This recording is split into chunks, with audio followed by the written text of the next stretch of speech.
उपेंद्र नाथ अश्क की कहानी। गली का नाम। लाला भगवान दास सा खामोश और मतीन शख्स सारे बसंत नगर में कोई दूसरा ना होगा। अपनी क्लर्की के 12 साल लाहौर की गुंजान और तारीक गली के एक और भी गुंजान और तारीक मकान में गुजार कर उन्होंने इतना असासा जमा कर लिया था कि लाहौर के बाहर चटियल मैदानों और वीरानों में बसने वाली नौ आबादियों में सस्ती कीमत पर ज़मीन लेकर मकान बनवा लें। अपनी गली में सबसे पहला मकान उन्हीं का था। गर्मियों के दिनों में लू चलती और बरसात में इतना पानी जमा हो जाता कि लाला जी का मकान एक छोटा सा जजीरा नजर आने लगता। लेकिन आहिस्ता आहिस्ता जहां सिर्फ उन्हीं का मकान रोशनी के मीनार की तरह अकेला खड़ा था, वहां दूसरे मकान भी बनने लगे और एक गली की सूरत निकल आई। फिर मालिक मकान आए, किराएदार आए, उनकी बीवियां, बच्चे और बच्चियां आईं, और जहां दोपहर को हवा की साएं साएं और रात को झींगरों का शोर सन्नाटों को और भी गहरा कर देता था, वहां अब कभी कभी ग्रामोफोन के रिकॉर्ड बजने लगे। एक दो घरों में हारमोनियम की पीं भी सुनाई देने लगी।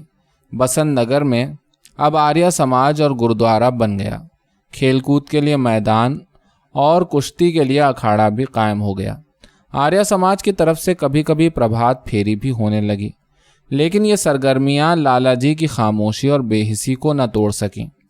पहले अगर शाम को कभी बाहर मैदान में घूम लेते थे तो अब उससे भी गए। सुबह उठकर चुपचाप दफ्तर चले जाते और वापस आकर एक बार जो घर में दाखिल होते तो फिर उन्हें कोई न देख पाता। बीवी बच्चे थे मगर वो उनकी इस खामोशी और बेहिसी को दूर न कर पाते। शौहर बीवी में कभी हंसी दिल लगी की एक बात न हुई। कभी मुस्कुराते भी तो इस मतानत से कि गरीब को कभी जवाब तक देने का हौसला न हुआ। लाला जी ने कभी किसी बात से माथा पच्ची नहीं की और सियासत में उनकी दिलचस्पी अपने साथी क्लर्कों को अखबार पढ़ते देखने से ज़्यादा नहीं बढ़ी। दफ्तर से आकर खाना वगैरह खाने के बाद जाकर चारपाई पर लेट जाते और खिड़की में से किसी राह चलते को देखकर फिर करवट बदल लेने को ही माउंट एवरेस्ट सर करने के बराबर समझते। एक दिन लाला जी सुबह सवेरे जो किसी काम से घर से बाहर निकले तो उन्हें घर के बिल्कुल सामने के मकान की सफ़ेद दीवार पर एक नीला बोर्ड लगा हुआ दिखाई दिया। वो ज़रा आगे बढ़े। बोर्ड पर खूबसूरत अल्फाज में लिखा था, जॉन सिंह स्ट्रीट। बोर्ड तो शायद कुछ दिन पहले से लगा हुआ था, लेकिन लाला जी को उसी दिन दिखाई दिया।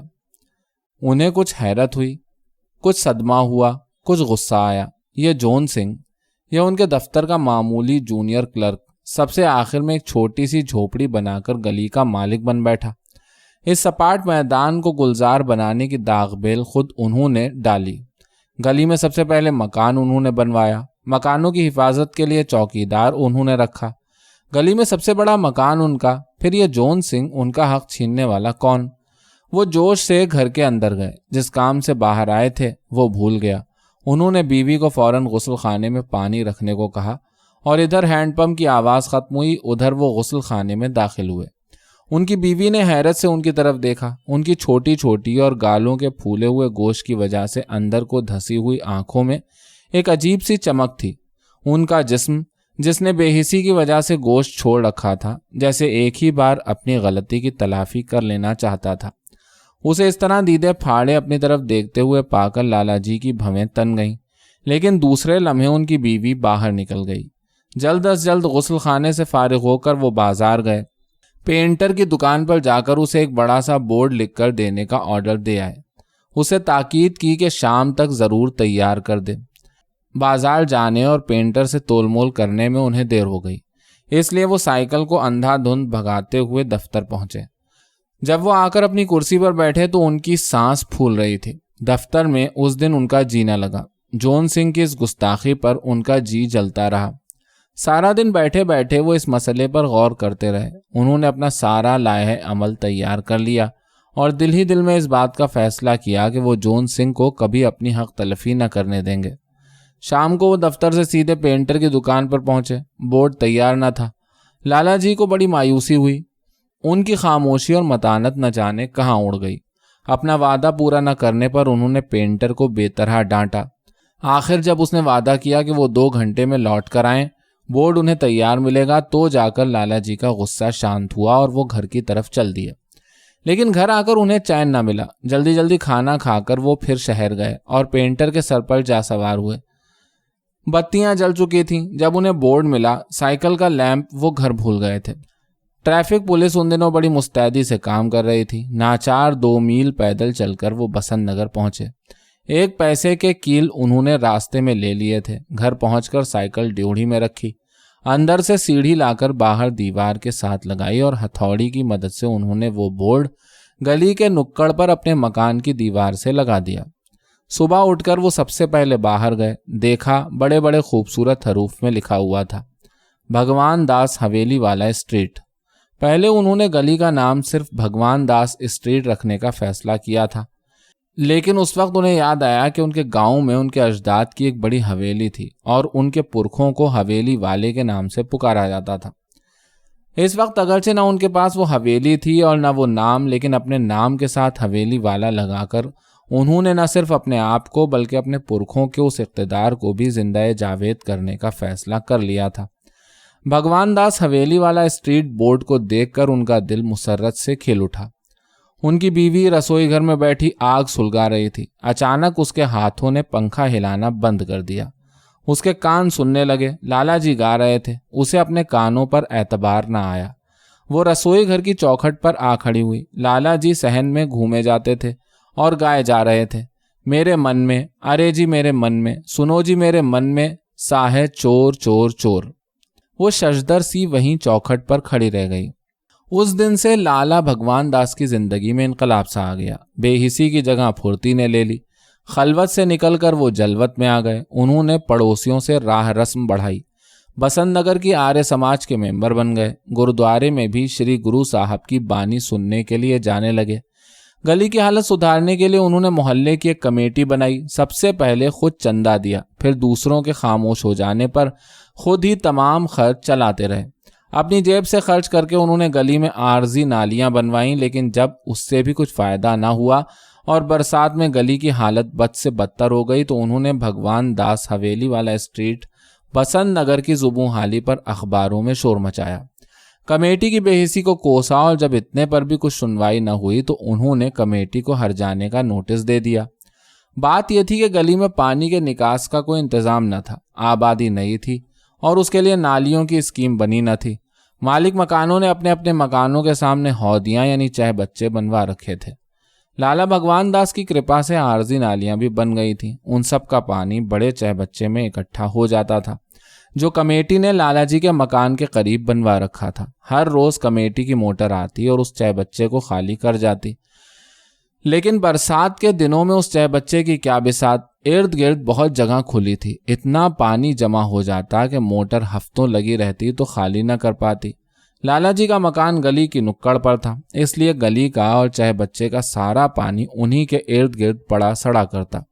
इसी की बिना पर उन्होंने कमेटी को नोटिस दे दिया था कि अगर वो गली में फौरन पानी के निकास का कोई इंतजाम न करेगी तो वो उस पर हर्जाने का दावा दायर कर देंगे, क्योंकि उनके मकान की बुनियादों को ज़ोफ पहुंच रहा है और पानी की सड़ांत के सबब उनका कुंबा बीमार पड़ा रहता है। उन्होंने अखबारों में इतना शोर मचाया था, इतने जलसे किए और इतने बयान शाये कराए थे कि कमेटी ने सारे बसंत नगर में पक्की नालियां और फर्श बनवाने का फैसला कर लिया था। बजट पास हो गया था। इससे पहले कि वो अपनी धमकी को अमली जामा पहनाते, राज मजदूर आए और दूसरी गलियों के साथ उनकी गली में भी फर्श बनने लगा। गली वालों की खुशी का ठिकाना न रहा। उन दिनों लाला जी के लिए तो घर में बैठना मुश्किल हो गया। जोन सिंह के अलावा सब पड़ोसियों के घर जाते, सबसे अपनी कारगुजारी की कहानी सुनाते, खूब बढ़ा चढ़ाकर सब कुछ बताते। खेल के मैदान और अखाड़े में जाकर वही बातें बार बार सुनाते। रोज सुबह शाम गली में नालियां और फर्श बनते देखते, गोया ये सब उन्हीं के खर्च से बन रहा हो। उनको इस बात का यकीन हो गया था कि उनके पड़ोसी अब गली के नाम पर कोई एतराज़ न करेंगे। अक्सर ने उनको यकीन दिला दिया था कि जब भी वो ख़त लिखते हैं अपना एड्रेस भगवान दास हवेली वाला स्ट्रीट ही देते हैं और उन्हें इस पते से फ़ौरन ही ख़त पहुंच भी जाते हैं। उनके पड़ोसी हैरान थे कि जब गली का नाम भगवान दास हवेली वाला स्ट्रीट मशहूर हो गया है तो जोन सिंह कमबख्त अभी तक क्यों अपने मकान पर वो ज़रा सा बोर्ड लगाए हुए हैं। जाट जो हुआ, लाला जी इस्तेहज़ा से कहते और दिल ही दिल में उसे उसकी बेवकूफ़ी पर मुआफ़ कर देते। एक दिन लाला भगवान दास जब दफ्तर से आए तो उन्होंने 2 आदमियों को गली के सिरे पर तार से एक बड़ा सा बोर्ड लटकाते देखा। نام پڑھا تو ان کا دل دھک سے رہ گیا۔ دوسرے لمحے انہوں نے غضبناک ہو کر پوچھا، یہ بورڈ کس کی اجازت سے لگا رہے ہو؟ کمیٹی کی، کیل ٹھونکتے ہوئے ایک نے جواب دیا۔ کون سی کمیٹی؟ لالا جی گرجے۔ Municipal committee. لالا جی ٹھنڈے ہو گئے۔ کمیٹی نے شاید ان سے جل کر پہلا ہی نام رہنے دیا تھا، یا شاید گلی کا اتنا لمبا نام کمیٹی کو پسند نہ آیا، یا شاید جون سنگھ صرف جاٹ ہی نہ تھا بلکہ ایسا جاٹ تھا جس کے متعلق پنجابی میں کہا جاتا ہے، گھنا جاٹ خدا کو ٹھگ لے۔ لالا جی چپ چاپ چل دیے۔ گھر پہنچ کر انہوں نے سائیکل ڈیوڑھی میں کھڑی کی اور چپ چاپ جا کر بستر پر لیٹ گئے۔ شام کو حسب دستور ان کے پڑوسی پنڈت گوبند رام انہیں سیر کے لیے بلانے آئے تو انہوں نے کہلا بھیجا کہ لالا جی کی طبیعت ٹھیک نہیں۔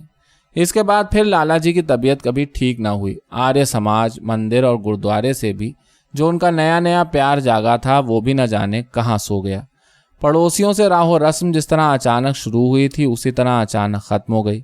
اب لالا جی پھر دفتر سے آ کر چارپائی پر لیٹے رہتے ہیں اور گلی میں آتے جاتے کو ایک نظر دیکھ کر پھر کروٹ بدل لینے ہی کو ماؤنٹ ایوریسٹ سر کرنے کے برابر سمجھتے ہیں۔